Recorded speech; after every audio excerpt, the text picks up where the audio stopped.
إن الحمد لله نحمده ونستعينه ونستغفره ونعوذ بالله من شرور أنفسنا ومن سيئات أعمالنا من يهده الله فلا مضل له ومن يضلل فلا هادي له وأشهد أن لا إله إلا الله وأشهد أن محمدًا عبده ورسوله يا أيها الذين آمنوا اتقوا الله حق تقاته ولا تموتن إلا وأنتم مسلمون يا أيها الناس اتقوا ربكم الذي خلقكم من نفس واحدة وخلق منها زوجها وبث منهما رجالا كثيرا ونساء واتقوا الله الذي تساءلون به والأرحام إن الله كان عليكم رقيبا يا أيها الذين آمنوا اتقوا الله وقولوا قولا سديدا يصلح لكم أعمالكم ويغفر لكم ذنوبكم ومن يطع الله ورسوله فقد فاز فوزا عظيما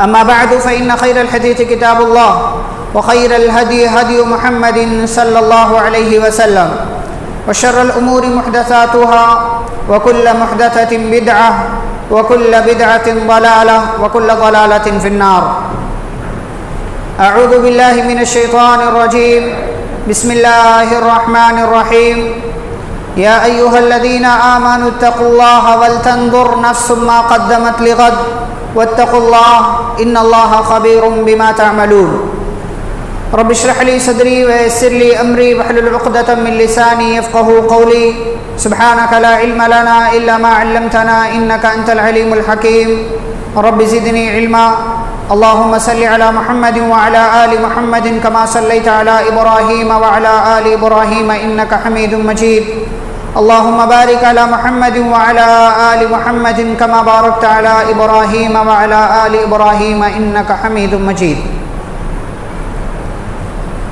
اسلامی بھائیوں، بزرگوں، نوجوانوں، عزیز بچوں اور پردہ نشین خواتین اسلام، خطبہ مسنونہ کے بعد سورۃ الحشر کی ایک آیت کریمہ آپ کے سامنے پڑھی گئی ہے، جس کے اندر اللہ رب العالمین نے ہم سب مسلمانوں کو، ہم سب ایمان والوں کو ایک ذمہ داری دی ہے، اور وہ ذمہ داری یہ ہے، اللہ فرماتے ہیں یا ایھا الذین آمنوا اتقوا اللہ، اے ایمان والو اللہ کا تقوی اختیار کرو، ولتنظر نفس ما قدمت لغد، اور ہر نفس، ہر انسان، چاہے وہ مرد ہو یا عورت، چاہے وہ بوڑھا ہو یا جوان، ہر انسان کو چاہیے کہ وہ دیکھے ما قدمت لغد، کہ اس نے اپنے آنے والے کل کے لیے کیا تیار کر رکھا ہے، واتقوا اللہ، اور اللہ سے ڈرو، ان اللہ خبیر بما تعملون، بے شک اللہ وہ ساری چیزیں جانتا ہے جو تم اس دنیا کے اندر عمل کرتے ہو۔ میرے بھائی اور بزرگوں، اس آیت کریمہ کے اندر اللہ رب العالمین نے مجھے اور آپ کو، ہم سبھی کو ذمہ داری دی ہے کہ ہمیں ہمیشہ اپنے آنے والے کل کے لیے فکر مند ہونا چاہیے، اپنے آنے والے کل کو بنانا چاہیے، اپنے آنے والے کل کے لیے تیاری کرنا چاہیے۔ اور آج اسی مناسبت سے ہمارا اس خطبہ جمعہ کا موضوع ہے کہ دور حاضر میں نوجوانوں کی اور خواتین کی ذمہ داریاں کیا ہیں۔ نوجوانوں اور خواتین، صرف ان دونوں کا نام اس عنوان کے اندر اس لیے مذکور ہے یا اس لیے ذکر ہے کیونکہ یہ دونوں کسی بھی سماج اور کسی بھی معاشرے کی سب سے اہم کڑی ہوا کرتے ہیں۔ نوجوان اور ساتھ ساتھ خواتین، یہ دونوں کسی سماج کے اندر رہنے والے اگر مضبوط ہو جائیں، بہترین ہو جائیں، اچھے ہو جائیں، اور اگر یہ دونوں اپنے اندر سدھار کر لیں تو ایسی صورت میں وہ معاشرہ، وہ سماج، وہ سوسائٹی اور وہ علاقہ بہترین علاقہ بن سکتا ہے، بہترین سماج بن سکتا ہے۔ اس لیے بطور خاص کسی بھی سماج کے اندر نوجوانوں کو اور خواتین کو اپنا رول ادا کرنا چاہیے، اپنی ذمہ داریاں مکمل طور سے ادا کرنا چاہیے تاکہ ان کا علاقہ، ان کا سماج، ان کی سوسائٹی بہترین بن سکے۔ اور آج اس خطبہ جمعہ میں انشاءاللہ انہی نوجوانوں کو اور خواتین کو سامنے رکھتے ہوئے اور تمام لوگوں کو سامنے رکھتے ہوئے کچھ ذمہ داریاں میں آپ کی خدمت میں پیش کروں گا، کچھ ذمہ داریاں میں آپ کو بتاؤں گا، اور یہ ذمہ داریاں دنیاوی اعتبار سے کم اور دینی اعتبار سے زیادہ ہوں گی کہ دور حاضر میں ہمارے کرنے کا اصل کام کیا ہے، ہمیں کیا کرنا چاہیے۔ آج موجودہ دور، حالات حاضرہ یا دور حاضر کیسا بنتا جا رہا ہے ہم سبھی جانتے ہیں۔ سماج، علاقہ، لوگ کس راستے پر، کس ڈھرے پر اور کس طریقے پر جا رہے ہیں، یہ ہم سبھی اپنی کھلی آنکھوں سے دیدار کر رہے ہیں، اس کا مشاہدہ کر رہے ہیں۔ ایسے ماحول میں، ایسے سماج میں اور ایسے دور میں ہم سبھی کی اور بطور خاص نوجوانوں کی اور خواتین کی کیا کیا ذمہ داریاں ہیں، یہ جاننے کی چیز ہے۔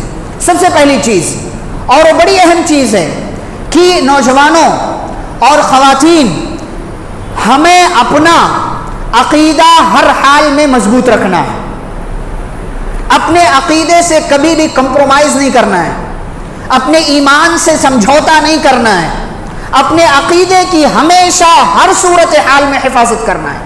پیارے رسول صلی اللہ علیہ وسلم جس علاقے اور جس سماج میں آپ کو نبوت و رسالت کے منصب پر بٹھایا گیا، جس علاقے میں آپ کو نبی اور رسول بنا کر کے اللہ نے بھیجا، وہ علاقہ ایسا تھا کہ چاروں طرف شرک اور کفر ہے، چاروں طرف گندگیاں، چاروں طرف شیطان کی عبادت، چاروں طرف ماحول بگڑا ہوا ہے اور بگڑے ہوئے لوگ اس سماج کا حصہ ہیں۔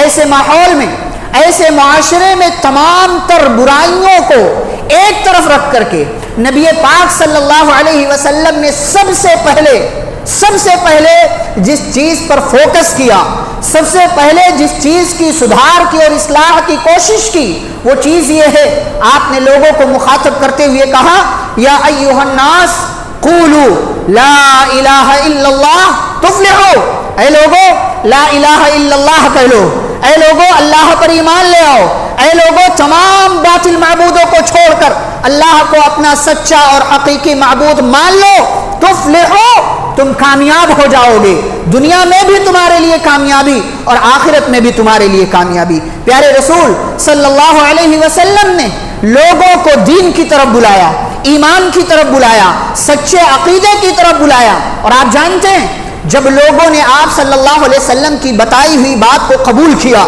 جب لوگ اس راستے پر آ گئے، تمام چیزوں کو چھوڑ دیا، باطل معبودوں کو، شرک کے راستے کو چھوڑ دیا، آپ جانتے ہیں اس کے بعد نبی پاک صلی اللہ علیہ وسلم نے اگلے 13 سال تک صرف اور صرف اس بات پر زور دیا کہ لوگوں اپنے عقیدے کی حفاظت کرو، لوگوں اپنے ایمان کی حفاظت کرو، لوگوں اپنے عقیدے کی دولت کی، ایمان کی دولت کی حفاظت کرو، اس لیے کہ یہ دولت کائنات کی سب سے بڑی دولت ہے، یہ دولت دنیا کی اور آخرت کی سب سے بڑی دولت ہے۔ اگر یہ آپ کے پاس محفوظ ہے، سب کچھ آپ کے پاس محفوظ ہے، لیکن اگر آپ نے عقیدے سے سمجھوتا کر لیا، ایمان سے سمجھوتا کر لیا، تو گویا کی ساری چیزیں آپ کے پاس ہو، عقیدہ نہ ہو تو گویا کہ آپ کے پاس کوئی بھی چیز موجود نہیں ہے۔ معاذ بن جبل رضی اللہ تعالی عنہ کو پیارے رسول صلی اللہ علیہ وسلم نے نصیحت کرتے ہوئے کہا، لا تشرک باللہ شیئا، اے معاذ اللہ کے ساتھ کبھی شرک نہ کرنا، اللہ کے ساتھ کبھی شرک نہ کرنا۔ وَإِن قُتِّلْتَ أَوْ حُرِّقْتَ، چاہے تیری باڈی کے، تیرے جسم کے ٹکڑے ٹکڑے کر دیے جائیں یا تجھے زندہ آگ میں ڈال دیا جائے، لیکن اللہ کے ساتھ، عقیدے کے ساتھ، ایمان کے ساتھ، توحید کے ساتھ کبھی بھی سمجھوتا نہیں کرنا۔ یہ اگلے 13 سالوں تک پیارے نبی صلی اللہ علیہ وسلم نے صرف توحید پر زور دیا، صرف توحید پر زور دیا، لوگوں توحید کی حفاظت کرو، ایمان کی حفاظت کرو، عقیدے کی حفاظت کرو۔ اور آپ جانتے ہیں عقیدے کے معاملے میں کسی سے ذرہ برابر کبھی بھی کمپرومائز نہیں کیا جائے گا۔ سورہ آل عمران کی آیت پڑھیں، پارہ نمبر 3 کی آخری آیت، اللہ کہتے ہیں ان الذین کفروا وماتوا وهم کفار۔ ایمان کتنی بڑی دولت ہے، اور ایسے ماحول میں ہمیں اپنے ایمان کی حفاظت کرنا ہے۔ ہر طرف شرک ہے، ہر طرف کفر ہے، ہر طرف شیطانی ہتھ کنڈے ہیں، شیطانی چالیں ہیں، قدم قدم پر آپ کو ایمان اور توحید کے راستے سے دور کرنے والی چیزیں موجود ہیں، لیکن ایسی صورت میں آپ کا امتحان ہے کہ آپ اپنے عقیدے کی حفاظت کریں۔ اللہ فرماتے ہیں جن کا انتقال کفر پر ہو جائے، جو شرک لے کر کے ہمارے پاس اس آخرت کے میدان میں آئیں گے، مان لو کہ اگر وہ زمین کے برابر سونا لا کر کے ہمیں دیں اور کہیں اللہ یہ زمین کے برابر سونا لے لو اور بدلے میں ہمیں جہنم سے نکال کر جنت میں ڈال دو، اللہ کہتے فَلَن يُقْبَلْ، نیور ایکسیپٹیڈ، کبھی بھی قبول نہیں کیا جائے گا۔ یہ زمین کے برابر سونا ایک طرف اور آپ کے پاس جو کلمہ لا الہ الا اللہ محمد الرسول اللہ کی دولت ہے ایک طرف، کلمہ طیبہ کی دولت کا کائنات کی پوری دولت مل کر کے کوئی مقابلہ نہیں کر سکتی۔ اپنے ایمان کی حفاظت کریں۔ پیارے رسول صلی اللہ علیہ وسلم کے پاس مکہ کے لوگ آئے، کہا آپ کسی اور دین کی طرف بلاتے ہیں، کسی اور رب کی طرف بلاتے ہیں اور ہمارے اور آپ کے درمیان معاملہ بگڑتا جا رہا ہے، چلو سمجھوتا کر لیتے ہیں۔ اللہ نے کہا وَدُّوا لَوْ تُدْهِنُوا فَيُدْهِنُونَ، کیا آفر دیا؟ کہا تھوڑے دن آپ ہمارے معبودوں کی عبادت کر لیں اور تھوڑے دن ہم آپ کے رب کی عبادت کر لیں گے، آپ کے معبود کی عبادت کر لیں گے۔ بھائی نبی کو کیا چاہیے تھا؟ جھگڑا ختم ہو جائے، لوگ رب کی عبادت کی طرف چلے آئے، معاملہ ختم ہو جائے، لیکن بات دین کی تھی، بات عقیدے کی تھی، بات توحید کی تھی۔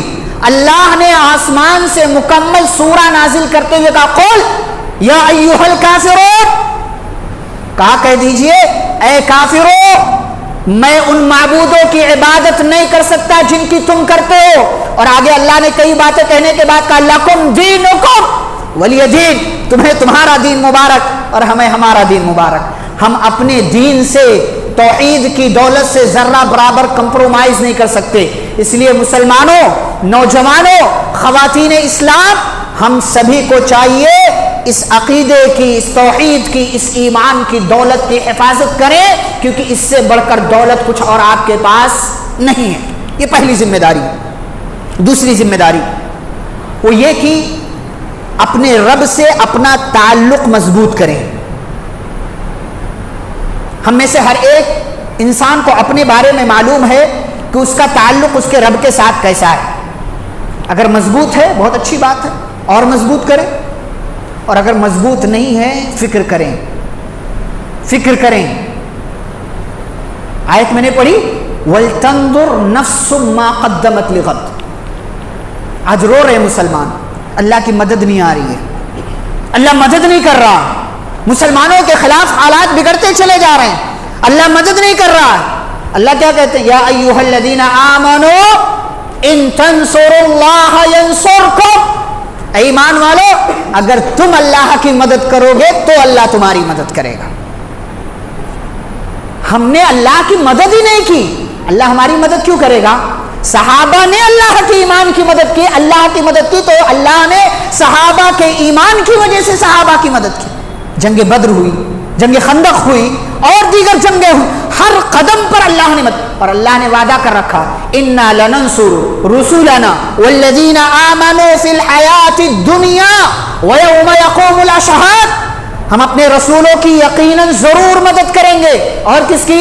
والذین آمنوا، ایمان والوں کی بھی مدد کریں گے۔ کہاں؟ فی الحیاۃ الدنیا، دنیا کی زندگی میں بھی اپنا ایمان مضبوط کریں۔ نمبر 2، اللہ سے اپنا تعلق چیک کریں، آپ کا اللہ سے رابطہ، کنیکشن، تعلق کیسا ہے، آپ رب کے ساتھ کانٹیکٹ میں کیسے ہے، یہ تعلق چیک کریں۔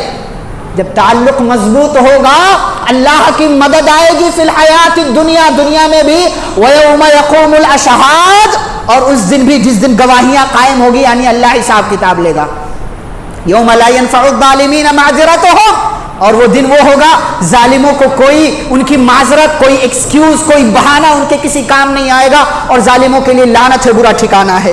آپ اللہ کی مدد چاہتے ہیں، آپ چاہتے ہیں اللہ آپ کی مدد کرے، آپ کی زندگی میں اللہ کی مدد آئے، آپ کو اللہ یاد رکھے، تو سیدھا سا فارمولہ ہے، سیدھا اصول ہے، سیدھا قانون ہے، فاذکرونی اذکرکم، مجھے یاد کرو میں تمہیں یاد کروں گا، میرا ذکر کرو میں تمہارا ذکر کروں۔ یہ اللہ نے قرآن میں اصول دے دیا۔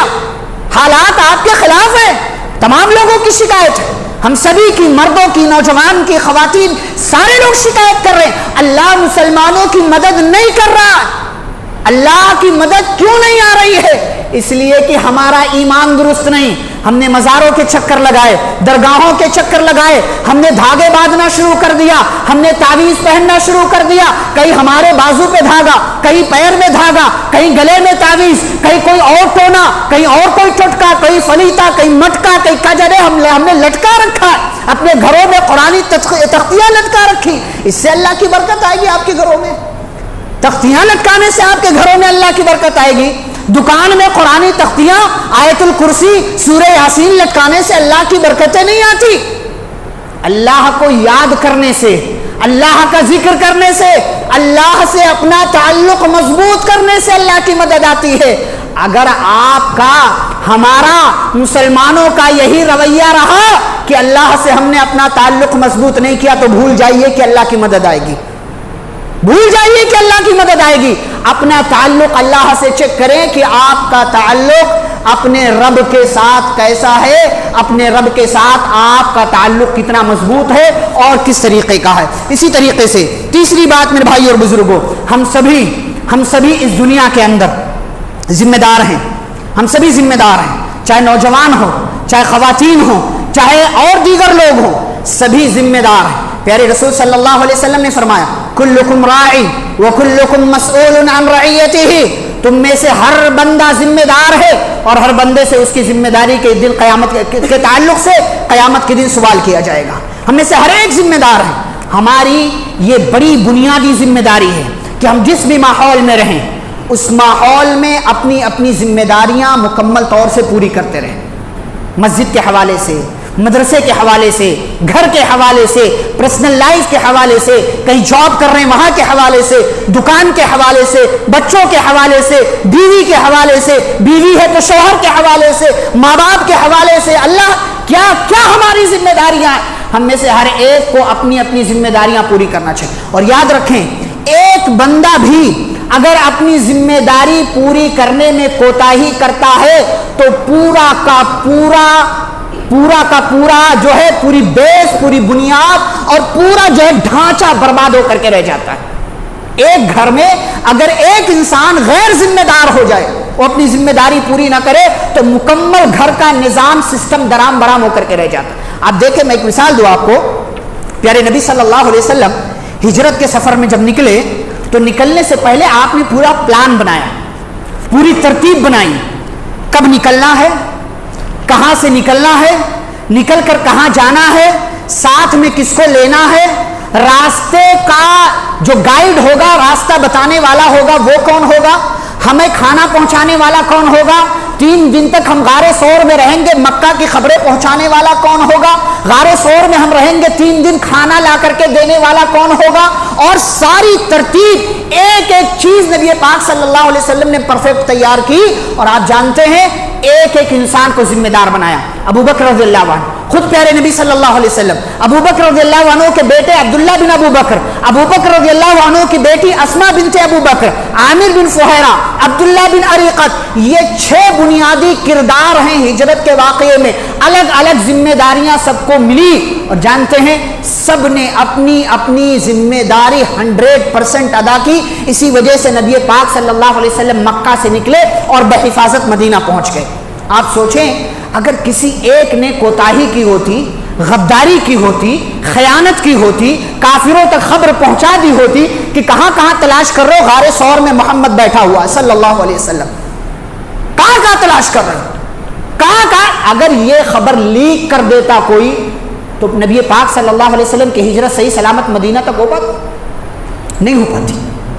تمام لوگ جب اپنی اپنی ذمہ داری، آپ دیکھیں لوگ شکایت کرتے معاشرہ، سماج خراب ہو رہا ہے۔ سماج خراب کرنے والا کون ہے؟ کون ہے؟ کوئی بھساول کا یا آپ کے بازو کا کوئی بندہ، ناندورا کا کوئی آ جاتا ہے یہاں پر آپ کا علاقہ خراب کرنے کے لیے؟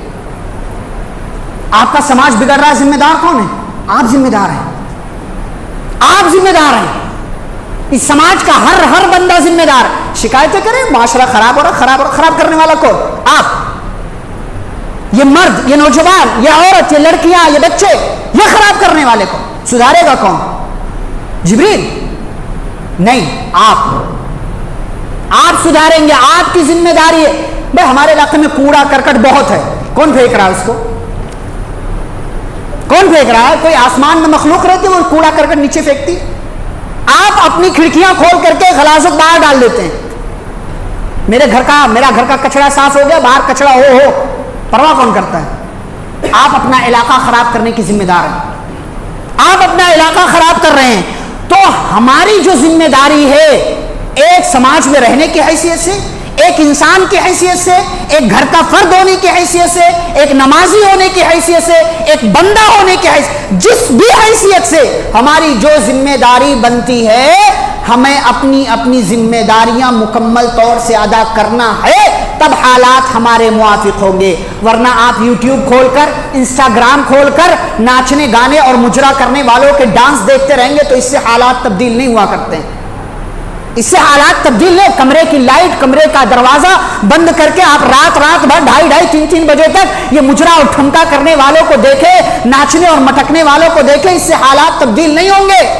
آپ کو سوچنا ہوگا، آپ کو اپنی ذمہ داری پوری کرنی ہوگی، آپ کو اپنے اعتبار سے، اپنے تعلق سے سوچنا ہوگا میں کون، میں کیا کر رہا ہوں، میری حیثیت کیا، مجھے کہاں جانا ہے. یہ سب ہم کو سوچنا ہے اور اپنی ذمہ داریاں ادا کرنی ہیں.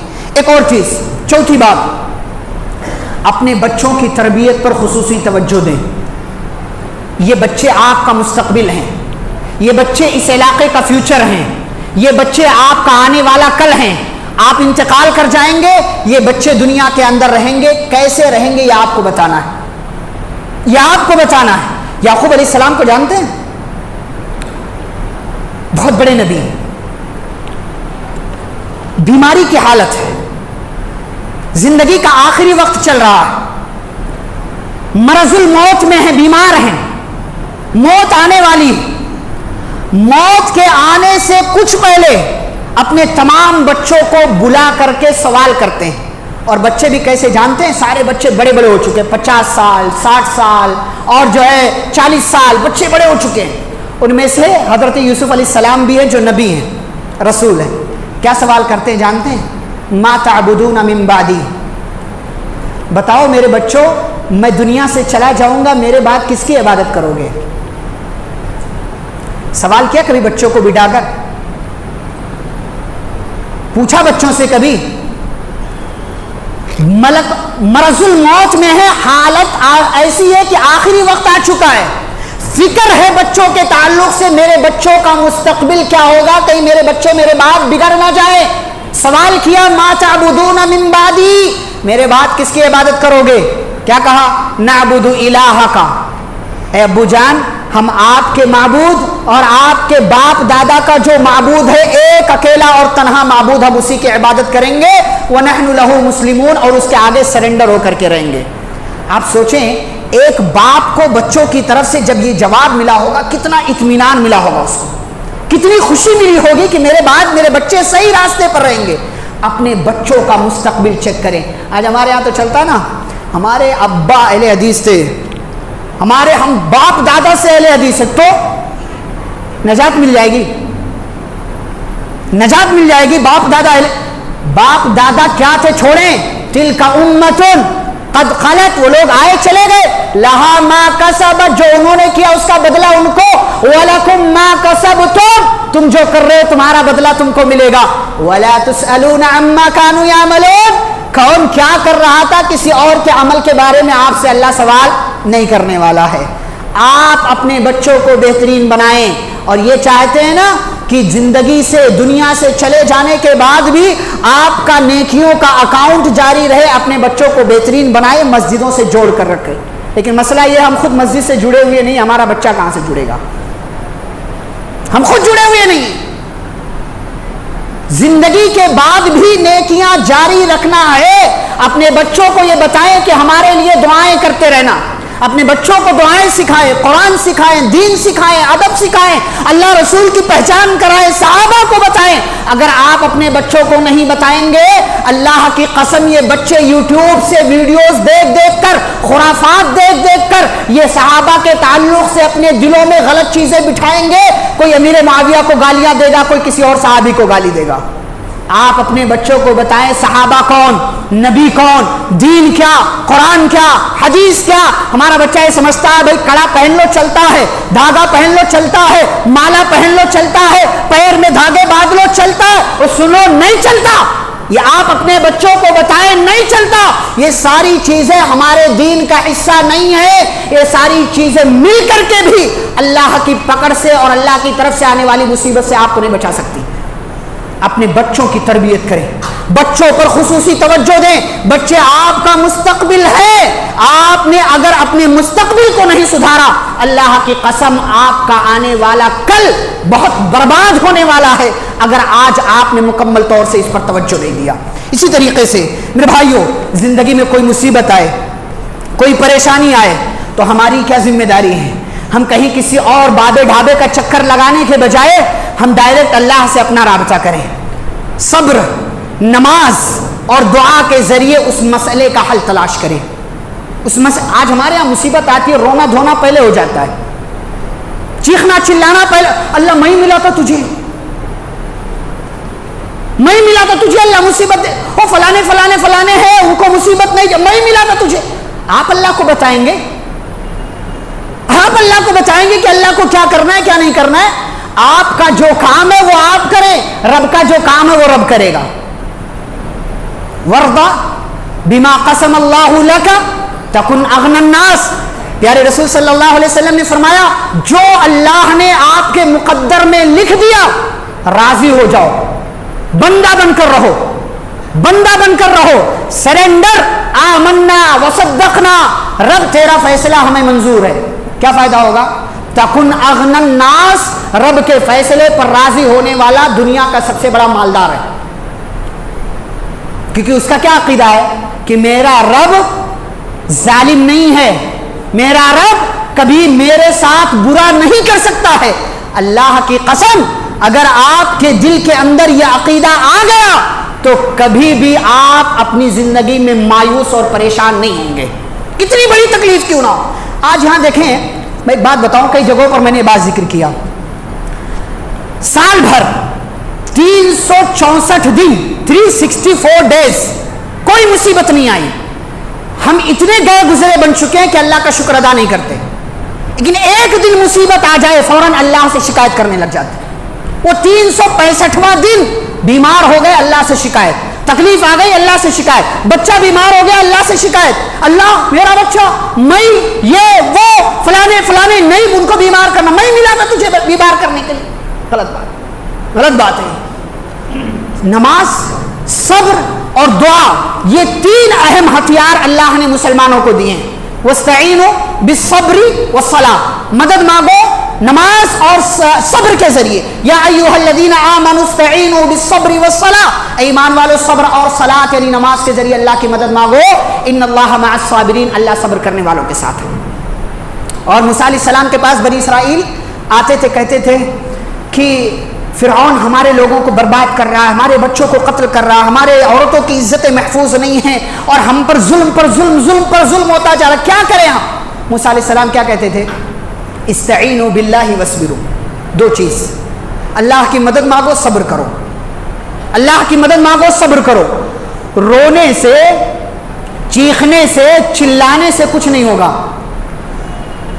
چلانے سے کچھ نہیں ہوتا. نمبر ایک، اللہ کا فیصلہ سمجھ کر قبول کریں. نمبر دو، صبر کریں. اور صبر بہت بڑا ہتھیار ہے. ہم کیا صبر ہاتھ مار کے بیٹھ جانا، اس سے کیا ہوگا؟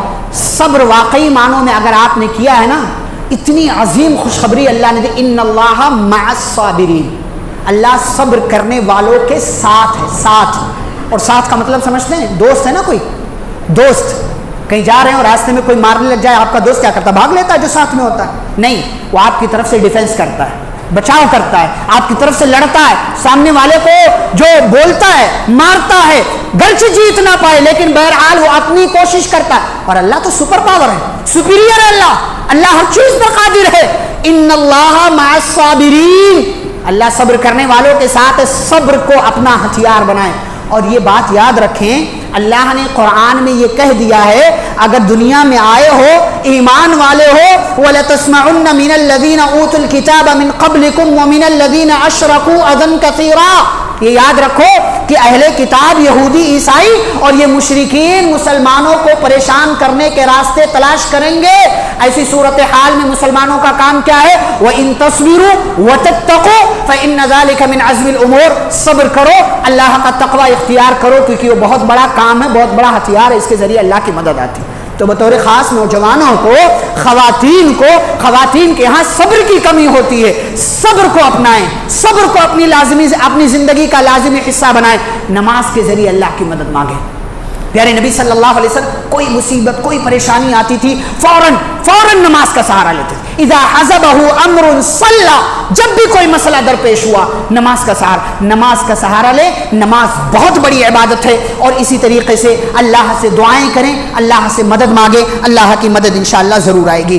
آخری دو باتیں بتا کر بات ختم کریں گے. ایک سیکنڈ لاسٹ بات یہ ہے کہ میرے بھائی اور بزرگوں، دنیا بہت آگے بڑھ رہی ہے، بہت آگے دنیا جا رہی ہے. دنیا چمکتی دمکتی بنتی جا رہی ہے، دنیا کے اندر روشنیاں بکھرتی چلی جا رہی ہیں. ہم مسلمان ہیں، ہمارا کام یہ ہے دنیا کے پیچھے مت بھاگیں، دنیا کے پیچھے مت بھاگیں. آپ اپنی زندگی گزارنے کے لیے روزی روٹی کمائیں، دنیا کمائیں، لیکن دنیا کے پیچھے مت بھاگیں.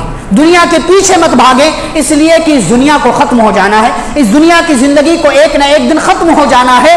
ہمارے کام وہی آئے گا جو یہاں اس زندگی میں ہم نے اس زندگی کے لیے کیا ہے. پیارے رسول صلی اللہ علیہ وسلم اس دنیا کی حقیقت کو بیان کرتے ہوئے کہتے ہیں لو كانت الدنيا تعدل عند الله جناح بعوضة ما سقى منها كافرا شربة ماء. اگر اس دنیا کی حقیقت اللہ کی نظر میں مچھر کے پر کے برابر بھی ہوتی تو اللہ کسی کافر کو ایک گھونٹ پانی بھی نہیں پلاتا. لیکن آج دیکھیں سارے جتنے بڑے بڑے بلینر ہیں، جتنے بڑے بڑے جو ہے دنیا کے مالدار ہیں، سارے کافر ہیں. ٹاپ 10 کی لسٹ اٹھا لیں، سارے کافر ہیں. تو کیا اللہ مسلمانوں سے محبت نہیں کرتا؟ بالکل کرتا ہے، بالکل کرتا ہے اللہ مسلمانوں سے محبت. لیکن دنیا مسلمانوں کو بہت زیادہ اس لیے نہیں دی کیونکہ دنیا کی حقیقت دنیا بنانے والے کی نظر میں مچھر کے پر کے برابر بھی نہیں ہے. دنیا کی زندگی 50 سال 60 سال 70 سال دنیا کمانے کے لیے آپ محنت کریں، کوشش کریں، اللہ سے دعائیں کرتے رہیں، اللہ آپ کی زندگی کو گزار دینے والا ہے.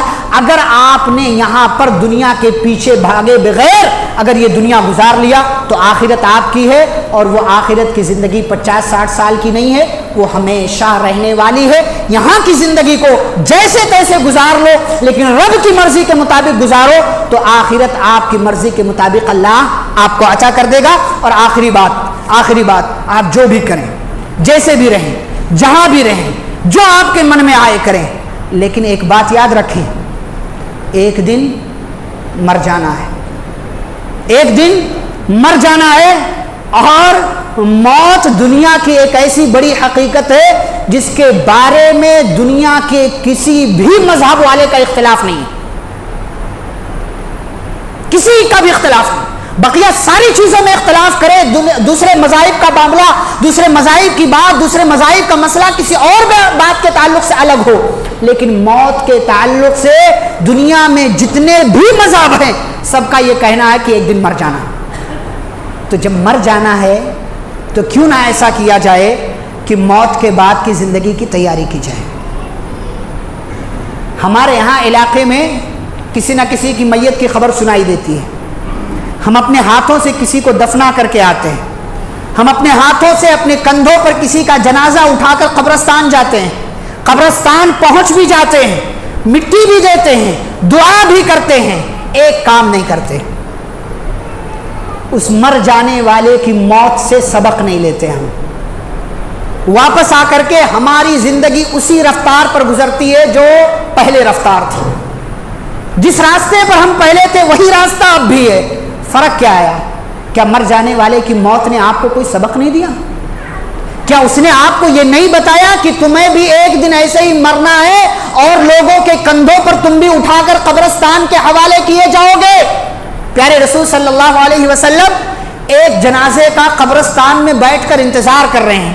جنازہ ابھی آیا نہیں ہے، آپ زمین پر بیٹھے ہیں اور لکڑی سے مٹی، زمین کی مٹی کو کرید رہے ہیں.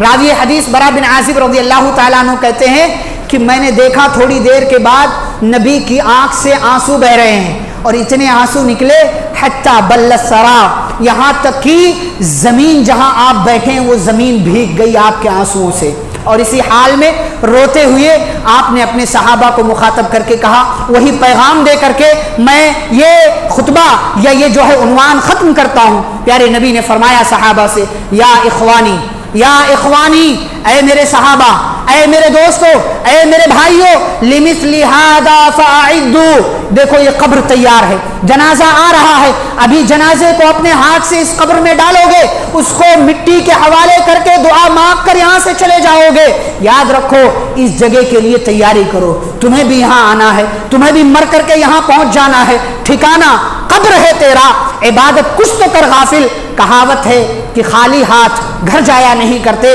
آپ بہن کے گھر جائیں، بھائی کے گھر جائیں، کسی رشتہ دار کے ہاں جائیں، کچھ نہ کچھ لے کر کے جاتے ہیں، بچوں کے نام پر، گھر والوں کے نام پر، مر جانا ہے، آپ کو قبر کے حوالے کر دیا جائے گا، وہ قبر کی زندگی آپ کی زندگی ہے۔ بدنصیب ہے وہ انسان جو قبر میں اپنا ساتھی نیک عمل کو نہ بنائے، بدنصیب ہے وہ انسان جو عبادت کر کے قبر کے اپنے ساتھی کو اچھا نہ بنائے، بدنصیب ہے وہ انسان جو مر جانے کے بعد کی زندگی کی فکر کرنے کے بجائے دنیا کی زندگی کی فکر میں مبتلا ہو۔ میرے بھائیوں، پیغام یہی ہے، نصیحت یہی ہے، ہم سبھی کی یہ ذمہ داری ہے، اور بطور خاص نوجوانوں کی، خواتین کی یہ ذمہ داری ہے کہ ہم اور آپ اپنی اپنی زندگیاں چیک کریں، اپنا اپنا گراف چیک کریں کہ ہم زندگی میں آخرت کے حساب سے کہاں ہے، حالات حاضرہ میں ہماری کیا ذمہ داریاں بنتی ہیں۔ چند ایک باتیں میں نے آپ کے سامنے رکھی، باتیں بہت ساری ہو سکتی ہیں لیکن کچھ اہم باتیں آپ کے سامنے رکھی گئیں۔ نمبر 1، اپنے ایمان کی حفاظت کریں، اپنی ایمان سے کمپرومائز نہیں۔ نمبر 2، اللہ سے اپنا تعلق مضبوط کریں۔ نمبر 3، اپنی اپنی ذمہ داریاں جہاں بھی ہیں، جیسی بھی ذمہ داری ہے وہ ذمہ داری پوری کریں۔ نمبر 4، بچے آپ کا مستقبل ہیں، اپنے بچوں کو بہترین بنائیں، اپنے بچوں کو اچھا بنائیں۔ نمبر 5، جب بھی کوئی مصیبت آئے صبر، نماز اور دعا کے ذریعے اللہ رب العالمین کی مدد مانگیں۔ نمبر 6، یہ دنیا کو ختم ہو جانا ہے، دنیا کمائیں اور ضرور کمائیں، لیکن دنیا کمانے کے چکر میں اپنی آخرت کو نہ بھول جائیں۔ اور نمبر 7 یہ ہے، کچھ بھی کریں، جیسے بھی رہیں، لیکن یہ بات یاد رکھیں کہ ایک دن مر جانا ہے، اور مر جانے کے بعد ہمیشہ والی زندگی کی طرف آپ کو ٹرانسفر کر دیا جائے گا۔ فیصلہ آپ کو کرنا ہے کہ آپ اچھا عمل کرنے والے ہیں یا برا عمل کرنے والے ہیں، فیصلہ آپ کے ہاتھ میں ہے کہ موت کے بعد کی زندگی کو آپ جنت والی بنانا چاہتے ہیں یا جہنم والی بنانا چاہتے ہیں۔ ہم سبھی فیصلہ کر سکتے ہیں، ہمارا عمل کیسا ہے، جیسا عمل ہوگا نتیجہ بھی ویسے ہی ملے گا۔ عمل سے زندگی بنتی ہے، جنت بھی جہنم بھی، یہ خاکی اپنی فطرت میں نہ نوری ہے نہ ناری ہے۔ آپ انسان ہونے کی حیثیت سے نہ جنتی ہیں نہ جہنمی ہیں، آپ کا عمل یہ بتائے گا کہ آپ کو جنت میں ڈالا جائے یا آپ کو جہنم میں ڈالا جائے۔ اللہ رب العالمین سے دعا ہے اللہ ہم سبھی کو اپنی اپنی ذمہ داریاں ادا کرنے کی توفیق عطا فرمائے۔ مولا کریم ہم سبھی کو اپنی ایمان کی، اپنے عقیدے کی حفاظت کرنے کی توفیق عطا فرما۔ اللہ ہم سبھی کو قرآن و حدیث کے مطابق زندگی گزارنے کی توفیق عطا فرما۔ اللہ ہمارے نوجوانوں کی حفاظت فرما، ہمارے نوجوان لڑکوں اور لڑکیوں کی اللہ حفاظت فرما، اللہ ہماری عزتوں کی حفاظت فرما، ہماری خواتین کی حفاظت فرما۔ اے اللہ ہمارے گھروں میں ہمیں اپنا گھر اسلامی گھر بنانے کی توفیق عطا فرما۔ مولا ہمیں صحابہ کے منہج پر زندگی گزارتے ہوئے پیارے نبی صلی اللہ علیہ وسلم کی کامل اور مکمل اتباع کرنے کی توفیق عطا فرما۔ اللہ جب تک دنیا میں زندہ رکھے، اسلام اور ایمان پر زندہ رکھے، خاتمہ ہو تو خاتمہ بالخیر ہو۔ وصلی اللہ تعالی علی نبینا محمد وعلی آلہ وصحبہ اجمعین برحمتک یا ارحم الراحمین۔